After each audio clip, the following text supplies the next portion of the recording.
Ma carte SIM renferme des centaines de numéros. Ma mémoire et mon cœur se nourrissent de rencontres. Ma vie s'organise autour de l'expansion de mon cercle d'amis.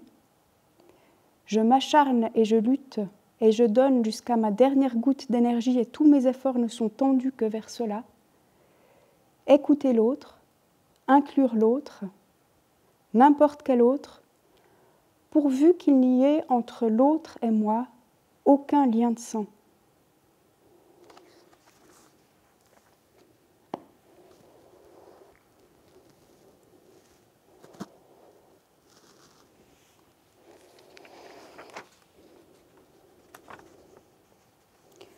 Sur une clé en bois clair, elle avait posé une baignoire Pinocchio. Son enfant faisait de grands gestes mal coordonnés et à chaque éclaboussure correspondait une cascade de rire pur. Le carrelage des murs portait un motif abstrait, des cercles concentriques verts et turquoise.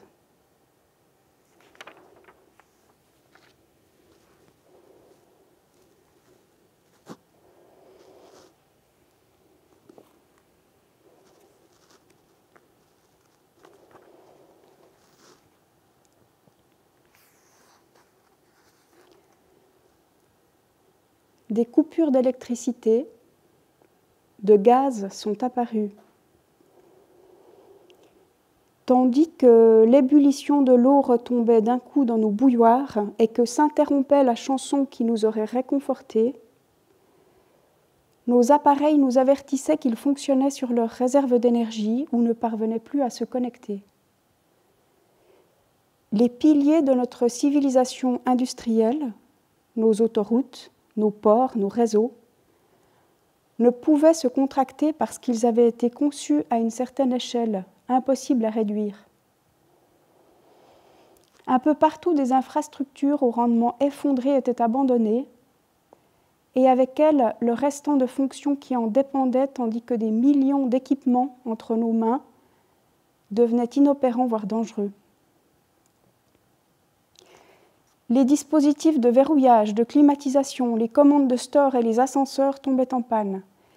Les services de télémaintenance cessaient d'être atteignables. Les congélateurs puaient. Dans nos salles de bain, les égouts refluaient. Des lacs nauséabonds se formaient autour des stations d'épuration. Et dans les centres spécialisés, de nouvelles menaces naissaient tous les jours, à travers la défaillance de l'assistance médicale, des instruments de navigation, du traitement de données satellites. Nos gouvernements instauraient des mesures pour limiter le chaos. Des hangars, dépôts de vivres et de matériel étaient mis sous garde en rase campagne.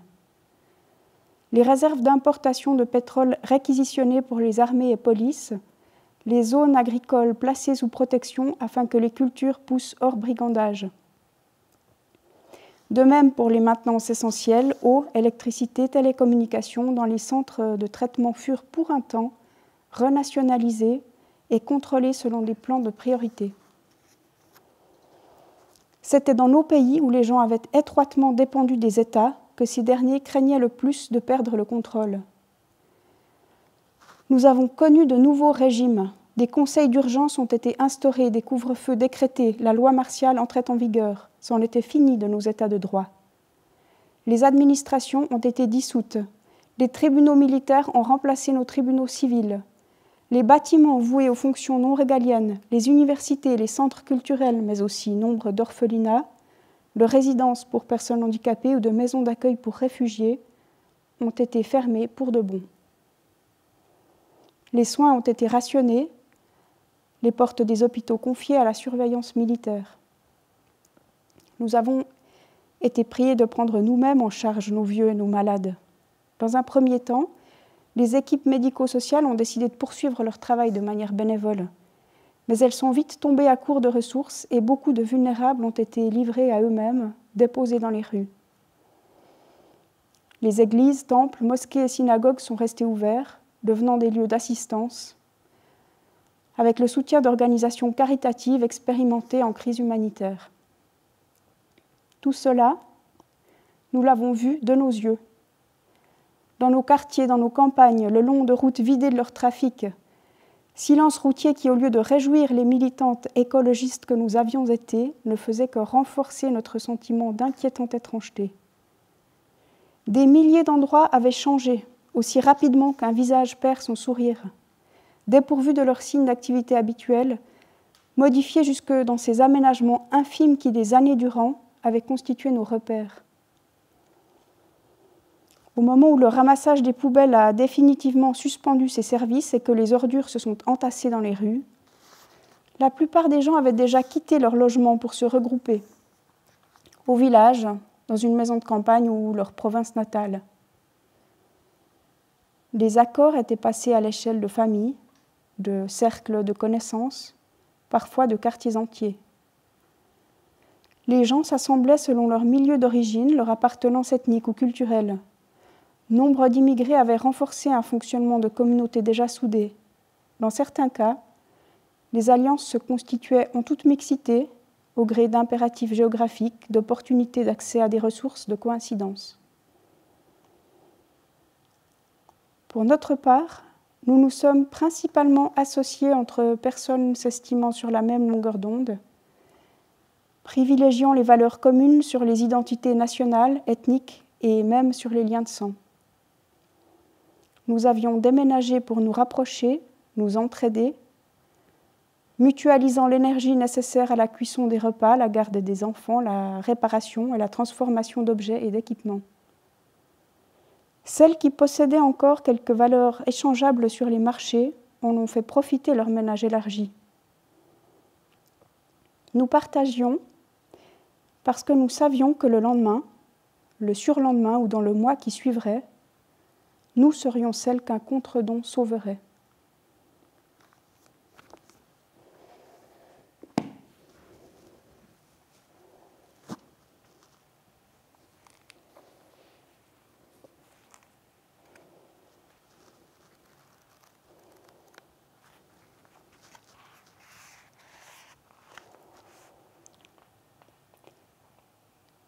Parce que moi, si, justement, ça m'intéresse.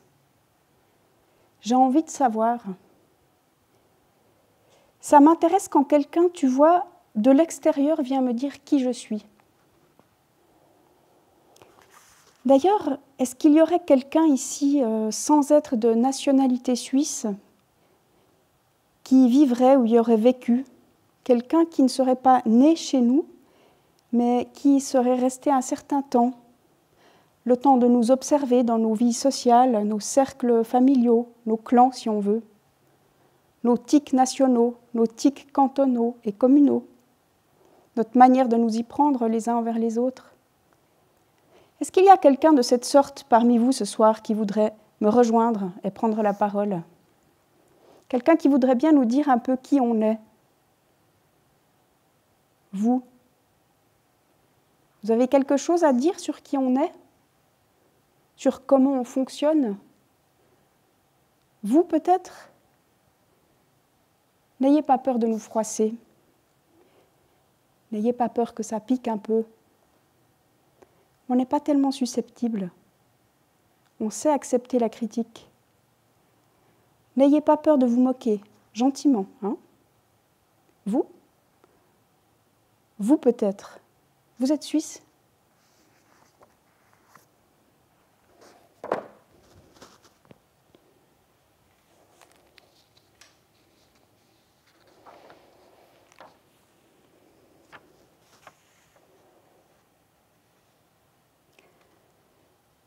Les coussins sont mous. La fumée déroule de jolies fleurs cendrées. Le voisin vous raconte comment il est tombé à vélo l'autre soir quand il rentrait chez lui. Et tout d'un coup, ce cercle de visages éclos paraît disposé de façon absurde. Et toute la scène ne rime en fait à rien. On a beau discuter, on ne dit rien. Les corps bougent comme dans une chorégraphie incompréhensible. Et qu'est-ce qu'on fait là? Et on a trop bu, on court aux toilettes.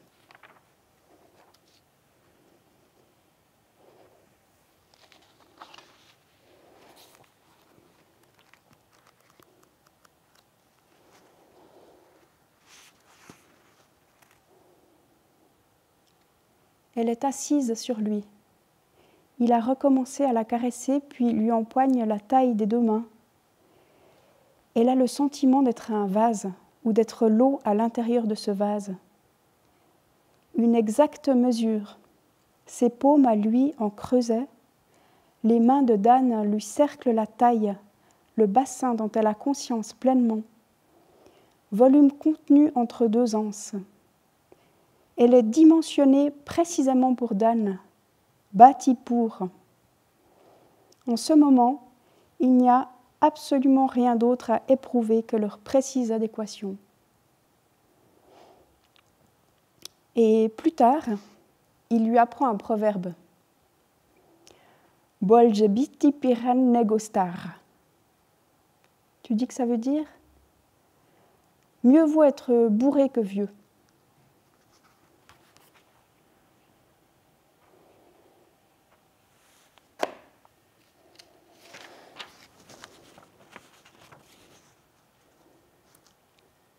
Lorsqu'il arrive, hagard, il voit le feu.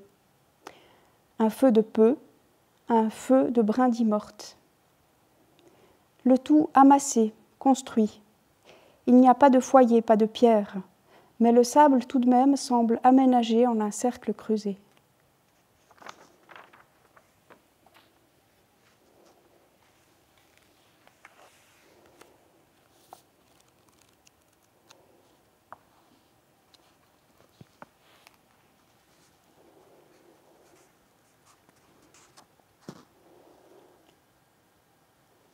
Une couronne des rois cercle son crâne chauve de carton doré et une infirmière empressée, derrière lui, pousse tuyau et statif comme on porterait une traîne. En pyjama, il défile dans le couloir devant une rangée d'adultes assis près de la réception, fier, joueur, conscient à demi de l'effet qu'il produit.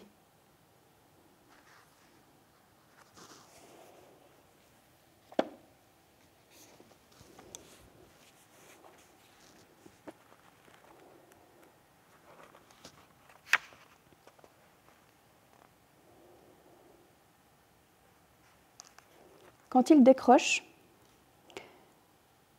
je me lance dans une tirade. J'y mets tout ce que je peux, m'excusant pour ce que j'ai dit la dernière fois et aussi de ne pas l'avoir appelé plus tôt. C'est qu'avec cet emploi auquel me voici attachée, mais mon ami dit ne pas savoir de quoi je lui parle. Il me demande de ne pas m'énerver, de lui expliquer toute l'histoire et quand j'ai terminé, il dit simplement qu'alors comme ça, maintenant je bosse donc dans une galerie. C'est ça, la galerie N. Est-ce qu'il connaît ? Et j'en profite pour demander à Béranger 2 ou 3 renseignements sur l'institution qui m'emploie.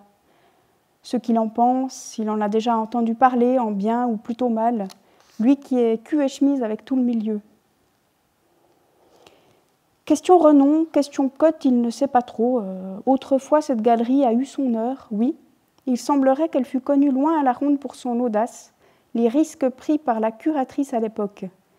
Mais voilà des années qu'on n'entend plus prononcer le nom de la galerie N dans les cercles qui comptent, dit Béranger, et je vois apparaître, lumineuses arabesques, la danse névralgique des 10 cercles. Une sorte d'ardeur me grimpe. Je caresse soudain ce rêve glorieux dont je suis le héros, moi, l'homme sachant remettre la galerie N au centre de tous les faisceaux, mais à quoi bon penser qu'en tant qu'attaché aux relations et à la communication, j'accomplirai quoi que ce soit ? Demande Béranger.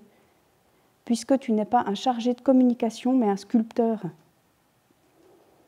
J'en ai terminé avec la sculpture, je lui réponds.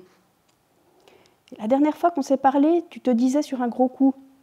Oui, mais ça n'a rien donné, je dis sans partir dans le détail, car je ne vais tout de même pas lui raconter ma déconvenue récente. Il me faudrait lui révéler que j'ai envoyé au concours un Ropf assemblé en même pas 4 heures d'insomnie, lui avouer que je m'y suis pris à la lampe de poche sur un coup de tête et en utilisant de vieux machins à moitié rongés. Pour qui me prendrait-il ? Je n'ose imaginer sa tête. À Béranger qui d'année en année me répète qu'il faut prendre le temps pour affiner sur établi son Ropf au poil de ride. Béranger, le grand prêtre de l'enculage de mouches, hors de question d'aller lui pleurer dans le gilet pour une histoire de Ropf bâclé de fond en comble. Aussi, je me contente de répéter que la sculpture, c'est terminé, Trop tard, je n'y arriverai plus. Pas dans cette vie.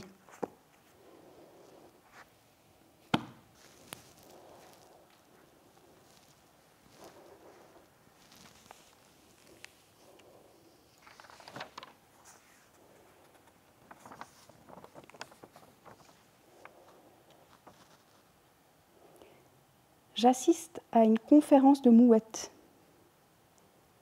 qui se mettent à crier en même temps.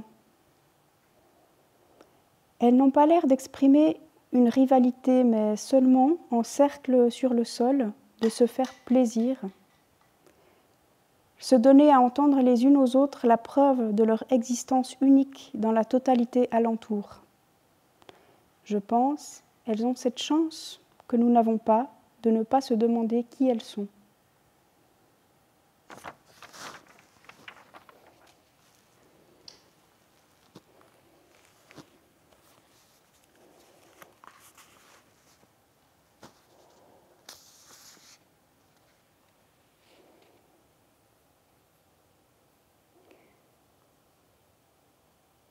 Brièvement, tout peut être là.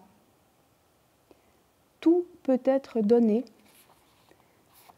cependant que dans la vitre se reflète un carreau nord, au centre de quoi, coulé dans la résine, serti par un cercle de métal, cet aphorisme de Canetti.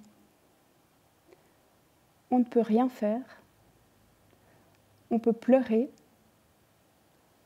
on peut devenir meilleur.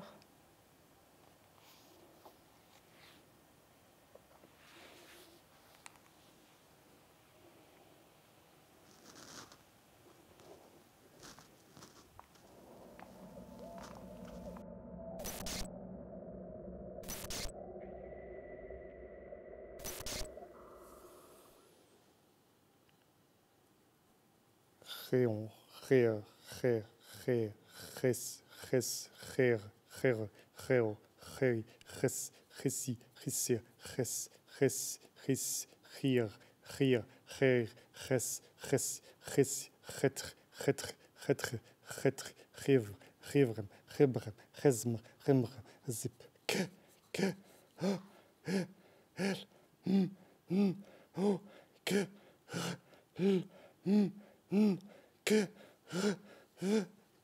خس خلي خف خفو خدسي قلم خمف خدسي إك إغ خير خس خدس كتس خدسي خلي خف خكون خسي فرد خدي فرتي غتي فرتون فرت فرسو فرسي فرسي فرسيم فربون فرم خل رم كم خس خليب كي غ ت ز ك كتس خلم فرم فرزم خزم خزم خفز خلفز خفز خلي خزيك كزيك كزيك خزي خاسي خيري خزي خلري خزيرف خزيفي خزيفي فيزيفي خزيفي فيزيكر فيزيكر كزيفي كزيكر فيزيل فيزيكر كل ك ن ف ك ل ك خزيف خزيف فيزيف كزيكي فيزيكي خزيكي خزيكي ليب ميم ك ل كل كذا سيدي سي كي سي زم زمف زمف زمف زمف زمف زمفي فنزف زمفي فيزيكي فيكز كزي خدسو خدسو خدسو خدسكي خسكي فيزيك خزيك فيزيكي فيزيكي فيزيكو فيزيكو فيزيك فيزي ك ل اس اس ك ل خف كزي كزم فزم خز اللي جي اللي إدس إنه إس كيف كتس إن ليب في ك ل في خز فز كس فز كس فيل فزم فزم كزيز فزك كزكز فزك كز كزيل فزم كزيوم كزيوم كزيوم كزيوم كزيف كزيفون كزيغون كزيغو زيغون فيزيغون فيزيك ليب م ف خ ل خ ك ل ف ك خدس كلك إس إمفيم إزيفيم إزيبك إزيبا revz, revrem, rezm, revrem. Kim, kim, lim, zim, lim, kim, kim, me, zim, zimvo, zimve, zimve, zimva, zimvo, zimvoda, zimveki, zimveki, vezi, vegize, hagiz, hatsikim, hazifam, hamzifam, zimfam, vanzifam, zimfam, vezifam, hevifam, hevifam, hevifam, vezifam, vaviv, verifam, vevif, vevifik, vef, vevik, vevif, vim, kim, vim, vim, kim,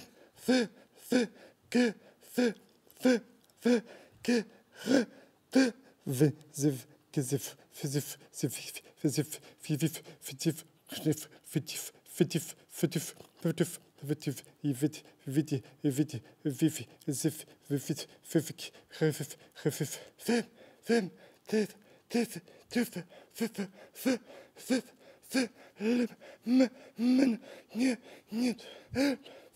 Nefzim, Redefim, Hasivum, Hasivum, Sivibum, Simfrem, Fremdam, Francefam, Frodefam, Frodefam, Frodemma, Frodemba, Fredem, Fredif, Bedif, Tif, Lim, Tim, Sim, Simf, Simfron, Simfo, Sisif, Sifik, Sifim, Sifima, Sifia, Lofesi, Fesi, Lomsim, Simis, Lofis, Simis, Lifa, Olif, Tim, Lim, Lim, Nim, Sim, Nim, Simf, Lim,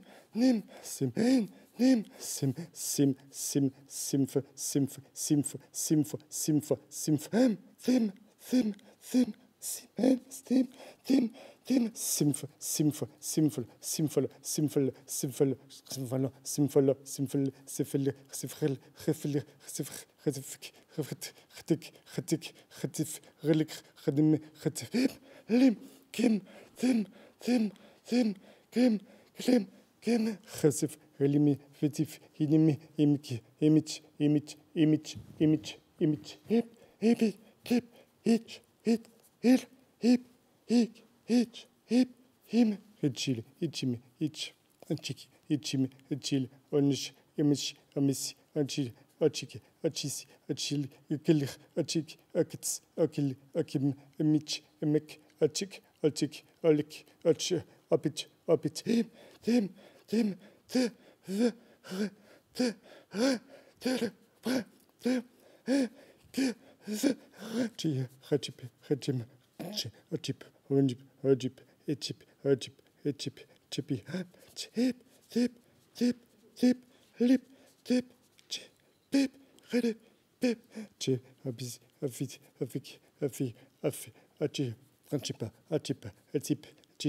Chipit, Opit, Atit, Audit, Atit, Atik, Atif, Hatik, Vetik, Tip, Rene, Rep, Rapf, Atimif, Atif, Hatikat, Afit, Atikat, Zikat, Vekit, Vekas, Ratf, Vatik, Votuk, Vetik, Votuk, Zikit, Vakit, Wikit, Itzik, Vikit, Chik, Ratik, Repit, Fit, Kritik, Kit,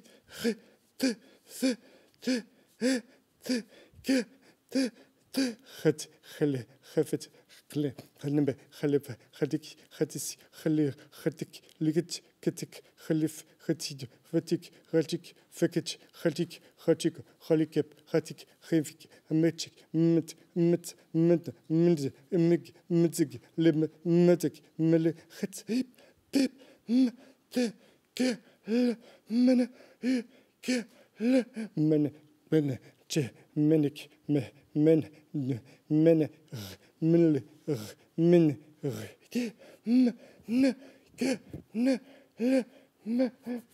Menekis, Nekf, Nefik, Menep, Melip, Menep, Filik, Menik, Menep, Olympic, Epic, Menep, Munuk, Murup, Pip,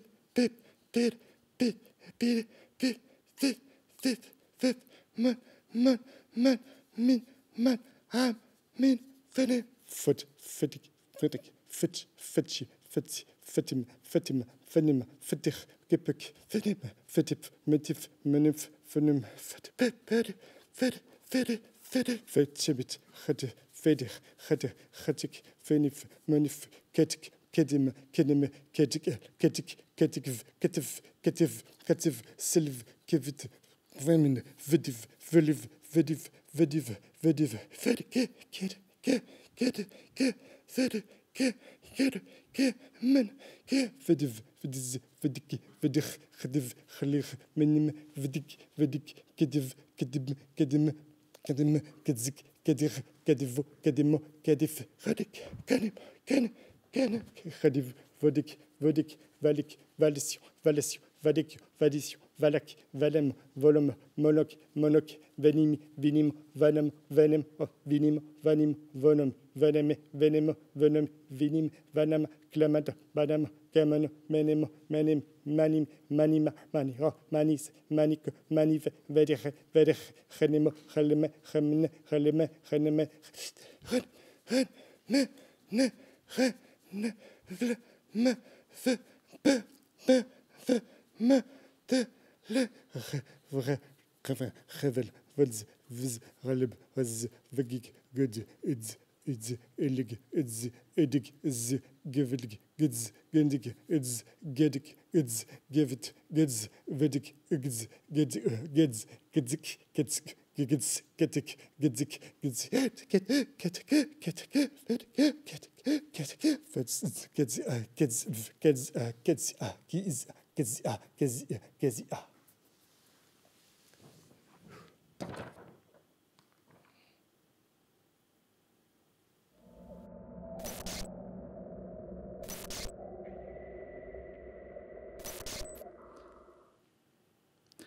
L'anthropologue Tim Ingold, dans un ouvrage paru en 2017, Une brève histoire des lignes, nous explique, et là je cite, je traduis et je paraphrase, que l'existence telle qu'elle est vécue ne l'est qu'à partir de chemins qui sont entrepris, et que ces chemins sont des sortes de lignes.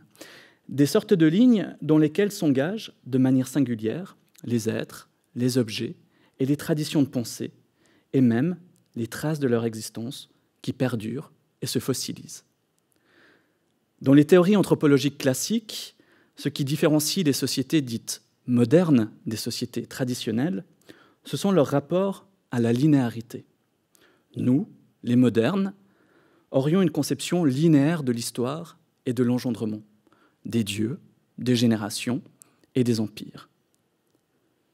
Les traditionnels, quant à eux, vivraient dans la béance d'un ton cyclique, marqué par la prépondérance du récit mythologique, du rêve primordial et surtout du sourire narquois de l'Ouroboros, ce serpent qui se mord la queue en signe d'allégeance à l'infini et à l'éternel retour. Néanmoins, comme nous le verrons, le cercle que forme l'Ouroboros est lui-même composé de lignes multiples qui se laissent détricoter.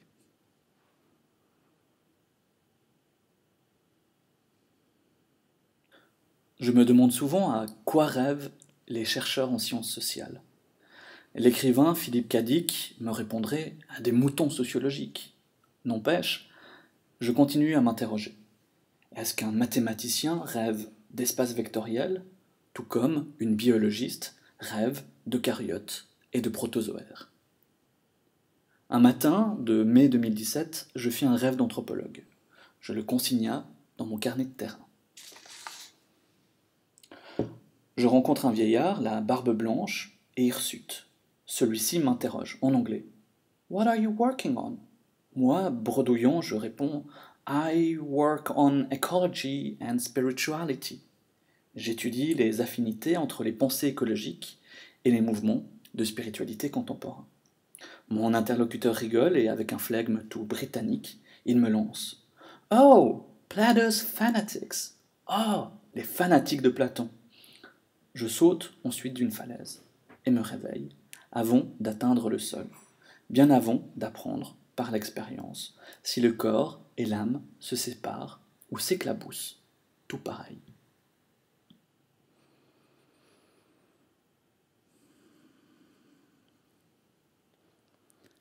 Nous n'avons jamais été que modernes. Du moins, nous n'avons jamais poursuivi uniquement la ligne linéaire de la modernité. Les fans de Platon, pour reprendre une expression qui m'a été susurrée, continuent d'œuvrer et d'influencer en partie la modernité sous la forme de mouvements que nous étudions, dont l'Académie et sous le nom de spiritualité contemporaine.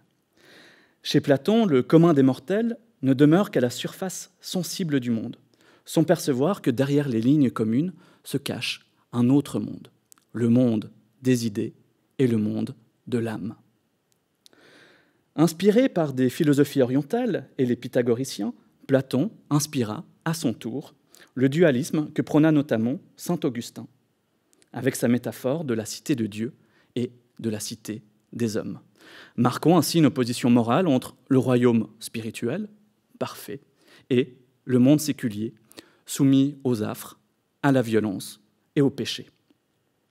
La même opposition marqua les hérésies gnostiques qui ne croyaient pas aux mauvais démiurges des chrétiens et qui cherchaient à se garder de l'illusion de la matière et du corps. Au contraire, les mouvements gnostiques cherchaient une forme d'illumination cachée derrière le voile du monde. C'est avec l'établissement à Florence de l'Académie néoplatonicienne par Cosmo de Medici que le fan club de Platon prit une envergure certaine à la Renaissance.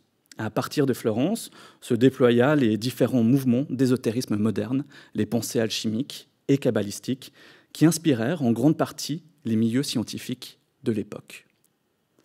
Et qui aujourd'hui encore se feraient leur ligne dans la modernité, qui toujours diffuse cette idée qu'il y aurait une vérité au-delà du monde matériel. Cela, à l'instar du film Matrix, qui, et d'une certaine manière, est une reprise par l'esthétique cyberpunk de l'idée gnostique, comme quoi un mauvais démiurge, la matrice, garderait les humains dans l'illusion et l'esclavage. Une fois la pilule bleue avalée, Morpheus souhaite à Néo « Bienvenue dans le désert du réel lui-même ». Une formule qu'il emprunte directement au philosophe français Jean Baudrillard et à ses écrits sur le simulacre et sur l'hyper-réalité. Pour ma part, je suis anthropologue et j'aborde les questions d'ésotérisme et de représentation de ce qui est réel ou surréel à partir du terrain et de ce que font et disent les êtres humains. J'aimerais vous présenter brièvement 2 études de cas qui m'ont intéressé ces dernières années.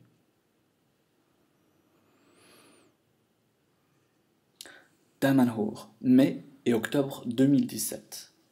Damanhur est une communauté qui se qualifie elle-même d'éco-village, installée dans la commune de Vidraco, à près de 50 km de Turin. Je découvre cette communauté à travers une archive photocopiée d'une revue d'art et d'architecture des années 90. En mai et en octobre 2017, j'ai finalement l'occasion d'y séjourner plusieurs fois avec des collègues anthropologues. Pendant près de 20 ans, dans le plus grand des secrets, cette communauté d'une centaine, voire d'un millier de personnes, escave la roche de la montagne. Ils bâtissent un temple souterrain. La communauté est dénoncée à la police dans les années 90 par certains membres distanciés. La police italienne découvre alors le temple de l'humanité et ses salles internes thématiques, ses portes coulissantes, labyrinthiques et ses murs et colonnades ornées. Chaque salle reprend des symboliques et des esthétiques liées à l'alchimie, à l'Égypte antique, aux traditions celtiques ou alors à l'empire d'Atlantide. Ce royaume enseveli dont le camarade Platon lui-même en faisait le récit. Une écriture spirituelle en serait directement inspirée. L'éco-village de Damanhur est intrigant, à l'instar d'autres éco-communautés comme Finorn en Écosse, Glastonbury en Angleterre ou Sedona en Arizona. Ce sont des communautés qui sont les directes héritières de mouvements romantiques de réforme de vie européens et américains du XIXe siècle. Damanhur, pour sa part, est un lieu qui attire de nombreux visiteurs internationaux et issus des milieux New Age. Ces derniers recherchent des hétérotopies contemporaines, c'est-à-dire des lieux qui, selon la formule de Michel Foucault, contrastent, purifient et nuancent les valeurs dominantes du monde commun. Pour les membres et les visiteurs de Damanhur, la communauté élabore un nouveau récit, constitue de nouvelles identités et valorise des modèles contre-culturels de gestion familiale.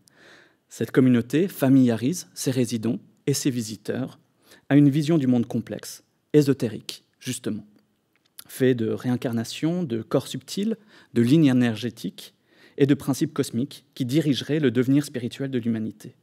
En tant qu'anthropologue, il est difficile de circuler et de suivre une ligne dans ces éco-communautés, notamment parce que les guides contrôlent les accès et l'information qui est donnée aux visiteurs. Il faut donc apprendre à lire derrière les lignes. Le Quai d'Amanour est une bonne illustration d'une pensée ésotérique qui, au lieu de se tisser avec le monde moderne et scientifique, constitue un espace à part, avec sa monnaie, sa constitution, ses savoirs et ses normes implicites. J'aimerais maintenant vous présenter un autre cas d'étude où une logique inverse est à dénoter, c'est-à-dire que des savoirs ésotériques issus du fan club du camarade Platon sont, pour leur part, popularisés et se mélangent avec les préoccupations et les savoirs agronomiques d'une population bien aimée en Suisse, les vignerons et les vigneronnes.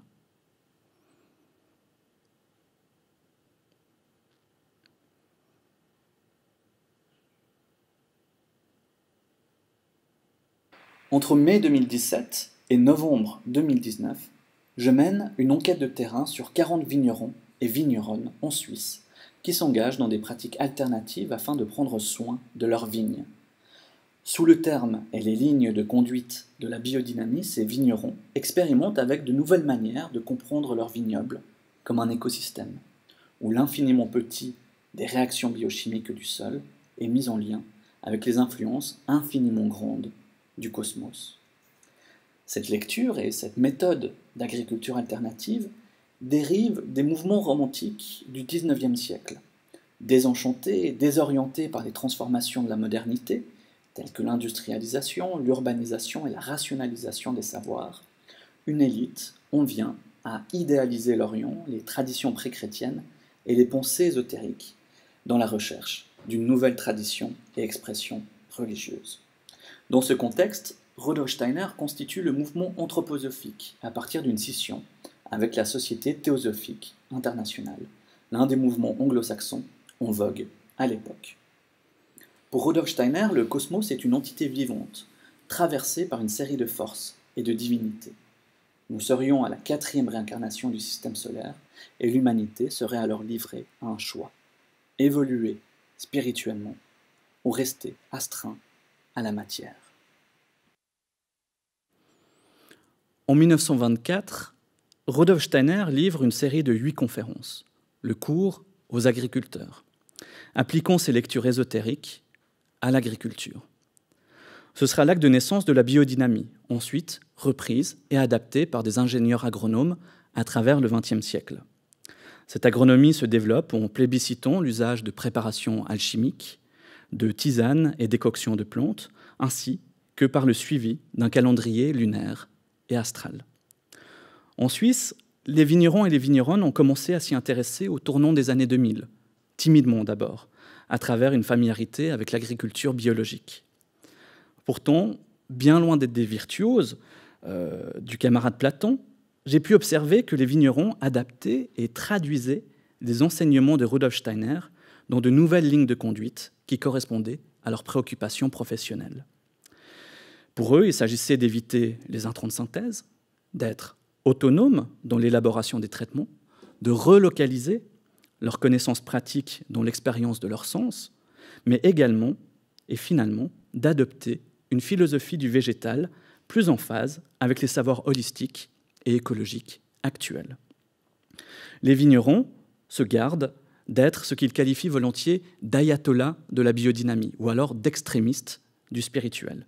Ils témoignent plutôt d'une recherche d'alternatives et de nouvelles manières de cultiver la vigne, en idéalisant ce que faisaient par exemple les anciens avant l'arrivée de l'agrochimie et des systèmes d'experts. Avec la biodynamie et son adaptation dans les vignobles, notre brève histoire des lignes s'achève ici. Si le camarade Platon envisageait la réincarnation des âmes comme un serpent qui se mord la queue, il demeure que ces grandes lignes, que sont les traditions de pensée, influencent d'autres lignes, celui d'hommes, de femmes, qui pour leur part cheminent, expérimentent, traduisent, adaptent, modulent et tissent ces lignes entre elles. Et ils continuent au final à faire advenir le monde tel que nous le connaissons, avec ses complexités, ces contradictions, toutes modernes soient-elles, que ce soit à travers des éco-communautés comme Damanhur, ou par la reprise pragmatique de vignerons et de vigneronnes, et dans bien d'autres domaines sociaux et culturels, il s'agit de prêter, au final, une attention toute particulière à l'héritage des écrits du camarade Platon, de l'Occident chrétien, à nos jours.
Pourquoi on commence par la fin pour comprendre le début?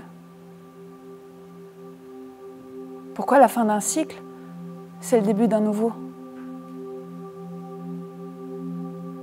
Pourquoi s'arrêter quand on est au bout du chemin, alors que les chemins sont sans fin?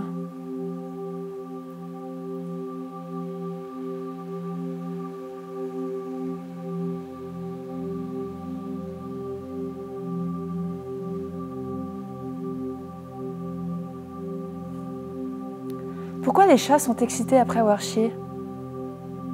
Pourquoi on a envie de pisser juste avant de s'endormir? Pourquoi les Français disent 80 et pas 80?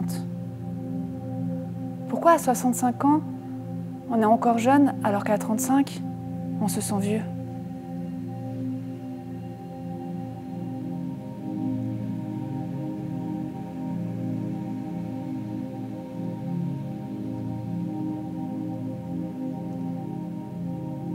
Pourquoi quand on dit ça va, on répond bien alors que ça ne va pas?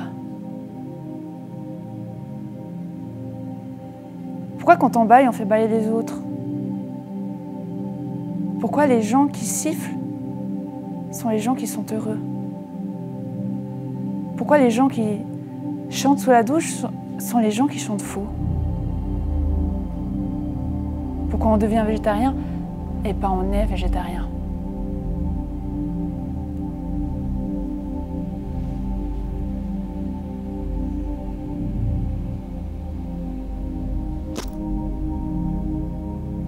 Pourquoi l'homme s'endort après l'amour? Pourquoi c'est les femmes qui vont aux toilettes alors que c'est les hommes qui boivent? Pourquoi les hommes nous saoulent? Pourquoi les filles sont chiantes? La réponse est dans la question. Pourquoi quand on pense à haute voix? Pourquoi on a envie de le faire alors qu'on nous a dit non? Pourquoi on va chez le dentiste alors qu'on sourit plus?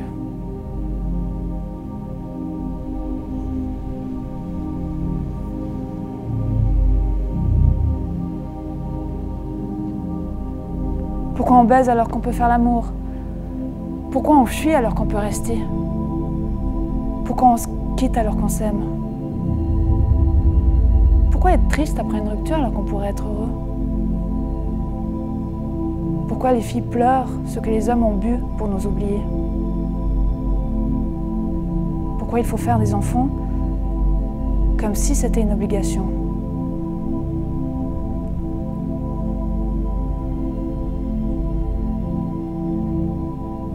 Pourquoi prendre une décision alors qu'on connaît la réponse?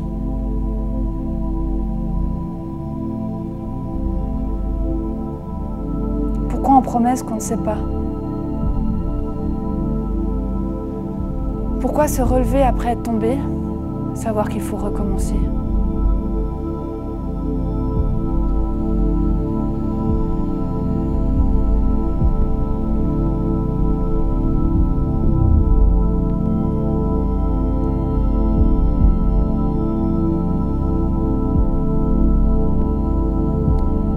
Pourquoi souffrir pour être belle alors que souffrir c'est moche?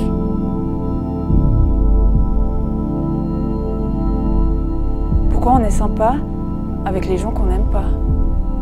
Pourquoi on prend de haut ceux qui sont en bas?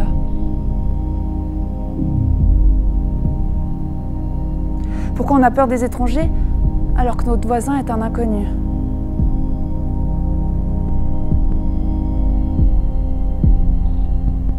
Pourquoi les gens communiquent avec leur portable alors qu'ils sont ensemble?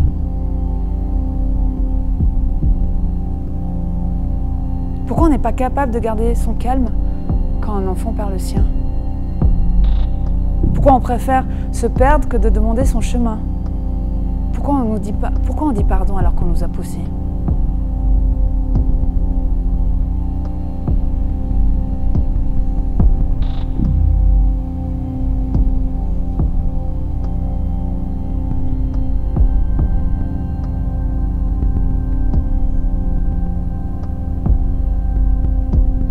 Pourquoi on dit c'était mieux avant, maintenant? Pourquoi vivre dans le passé alors que le présent c'est maintenant? Pourquoi vivre dans le futur alors qu'on le vivra dans le présent?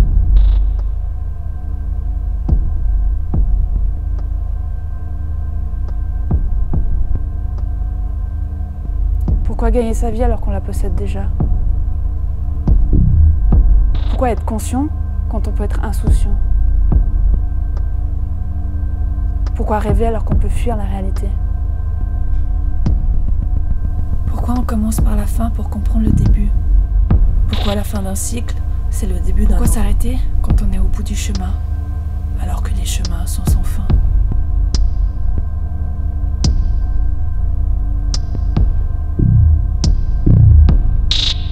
Pourquoi s'acharner quand on est condamné?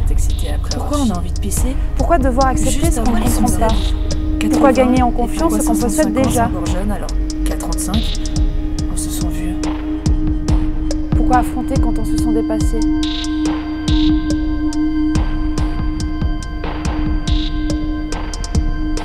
Pourquoi avons-nous besoin de nous arrêter quand tout s'accélère? On répond bien. Pourquoi quand on zaille? Pourquoi chaque conversation se termine par la peur de l'actualité? Pourquoi les gens mentent quand ils sont heureux? Sont ceux qui chantent faux. Pourquoi on devient végétarien? Pourquoi on y revient à chaque fois alors qu'on n'y croit plus? Végétarien. Pourquoi c'est les femmes qui vont aux toilettes alors que c'est les hommes? Pourquoi les hommes nous saoulent? Pourquoi les filles sont chiantes? Pourquoi regarder ce qui nous effraie le plus? Pourquoi on a envie de le faire alors qu'on nous a dit non? Pourquoi on baise alors qu'on peut faire l'amour? Pourquoi on fuit alors qu'on peut rester?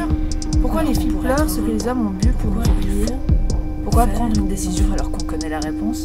Comme si c'était une obligation, ce qu'on ne sait pas. Pourquoi se relever après être... Pourquoi souffrir pour être belle alors que souffrir c'est moche?